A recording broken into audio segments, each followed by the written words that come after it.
రాజేంద్ర ప్రసాద్ మురళీమోహన్కు పద్మశ్రీ అట. తెలంగాణ నుంచి 7గురికి, ఏపీ నుంచి 4గురికి పురస్కారాలట ప్రకటించిన కేంద్ర ప్రభుత్వం. నోరి దత్తాత్రేయుడికి పద్మభూషణ్ అట. మామిడాల జగదీష్ కుమార్కు ఢిల్లీ కేటగిరీలో పద్మశ్రీ అట. గణతంత్ర దినోత్సవ సందర్భంగా కేంద్ర ప్రభుత్వం ఆదివారం పద్మ అవార్డులు ప్రకటించింది. ఇందులో తెలుగు రాష్ట్రాల నుంచి 13 మందికి పద్మశ్రీ వరించిందట. ఈ జాబితాలో 7గురు తెలంగాణకు చెందిన వారుండటం విశేషమట.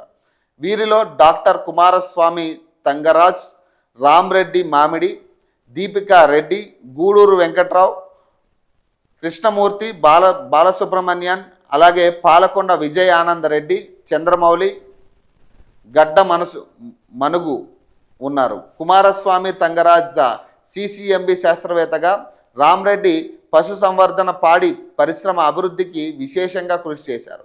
దీపికా రెడ్డి నాట్యరంగం, విజయానంద్ రెడ్డి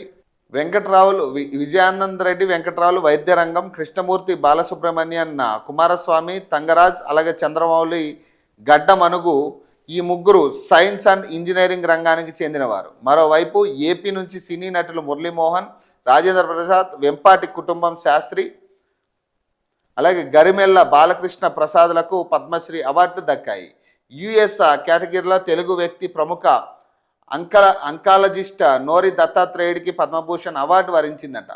నల్లగొండకు చెందిన ప్రొఫెసర్ మామిడాల జగదీష్ కుమార్కు ఢిల్లీ కేటగిరీలో పద్మశ్రీ వరించిందట. సో వీళ్ళందరూ కూడా ఈ డాక్టర్ గూడూరు వెంకట్రావు కానీ, ఈ మామిడాల జగదీష్ కుమార్, తర్వాత doctor Vijayanand Reddy, so Krishnamurthy Balasubramanian, Rajendra Prasad, Maganti Muralimohan, doctor Nori దత్తాత్రేయుడు, చంద్రమౌళి గడ్డ మనుగు,